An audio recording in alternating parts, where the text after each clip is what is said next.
Welcome dears. മൈനക്കിളി എന്ന എൻ്റെ YouTube ചാനലിലേക്ക് എല്ലാവർക്കും സ്വാഗതം.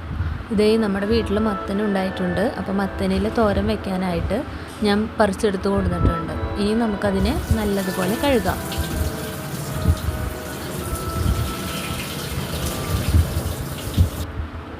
പിന്നെ ഞാനിതിൻ്റെ വെയിനെല്ലാം കളഞ്ഞെടുത്തിട്ടുണ്ട്. ഇതുപോലെ എല്ലാ ഇലകളും നമുക്കിങ്ങനെ വെയിൻ മാറ്റിയെടുക്കാം. അതിനുശേഷം നമ്മൾ ആ പറിച്ചെടുത്ത ഇലകളെ നമുക്ക് മഞ്ഞൾ വെള്ളത്തിലിട്ട് വയ്ക്കാം. ഇതുപോലെ മഞ്ഞൾ വെള്ളത്തിലിട്ട് വയ്ക്കുമ്പോൾ നമുക്ക് പിന്നെ ഒന്നും പേടിക്കേണ്ട ആവശ്യമില്ല. എന്തെങ്കിലും ഇലയിൽ പറ്റിയിരിക്കുകയോ അങ്ങനെയൊന്നും പേടിക്കേണ്ട. നല്ലതുപോലെ ക്ലീൻ ചെയ്തിട്ടാണ് ഈ മഞ്ഞൾ വെള്ളത്തിലിട്ട് വയ്ക്കുന്നത്. ഇനി നമുക്കതിനെ നല്ല കനം കുറച്ച് ഇതുപോലെ അരിഞ്ഞെടുക്കാം, തോരൻ വയ്ക്കാനായിട്ട് ഉള്ള പാകത്തിന്.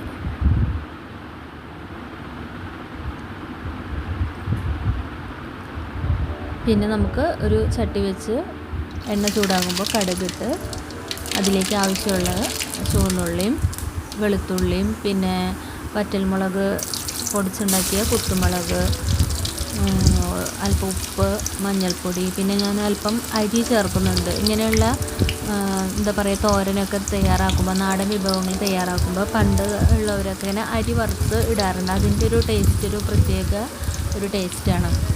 അപ്പോൾ നമുക്ക് പഴമയുടെ രുചിയെ അപ്പാടെ തിരിച്ചു പിടിക്കാം.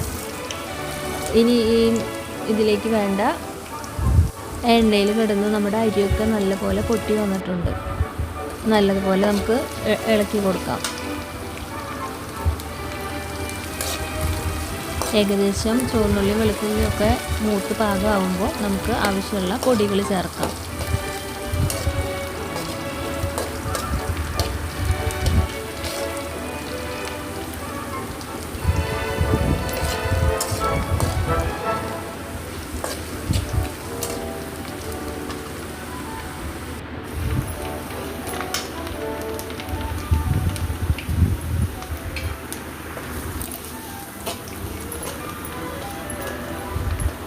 മുളകും മഞ്ഞളും എല്ലാം ചേർത്ത് നല്ലതുപോലെ ഇതിനെ ഇളക്കിയെടുത്ത് നമ്മുടെ അരിഞ്ഞു വെച്ചിരിക്കുന്ന മത്തയില ഇട്ട് കൊടുക്കാം.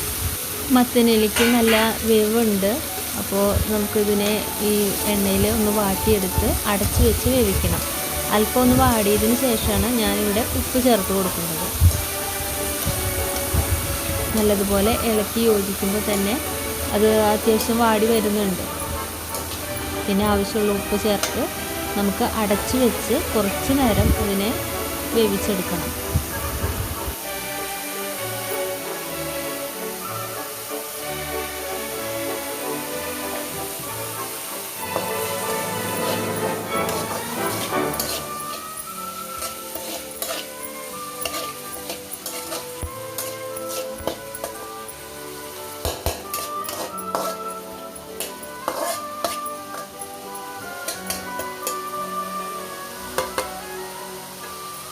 ഈ സമയത്ത് നമുക്ക് ഉപ്പ് നോക്കി പാകത്തിനനുസരിച്ച് ഇട്ട് കൊടുക്കാം. അവരവരുടെ ഉപ്പിനനുസരിച്ച് അളവിലിട്ട് കൊടുക്കാം. ഇപ്പോൾ ഏകദേശം നമ്മുടെ മത്തനില വാടി വെന്ത് വന്നിട്ടുണ്ട്. ഒന്ന് ഇളക്കി കൊടുത്ത് നമുക്കറിയാൻ പറ്റും എങ്ങനെയാണ് അത്യാവശ്യം വെന്ത് വന്നിട്ടുണ്ടെങ്കിൽ. പിന്നെ നമുക്ക് അതിലേക്ക് അല്പം നാളികേരം ചേർത്ത് ഒന്ന് ഉലർത്തിയെടുക്കാം.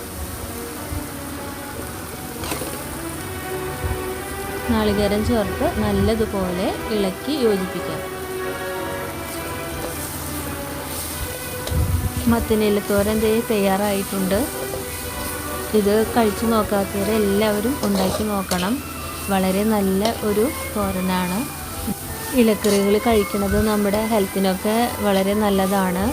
അപ്പോൾ പറ്റുമെങ്കിൽ എല്ലാവരും കിട്ടുകയാണെങ്കിൽ മത്തനില തോരൻ വെച്ച് കഴിച്ച അഭിപ്രായം അറിയിക്കണം.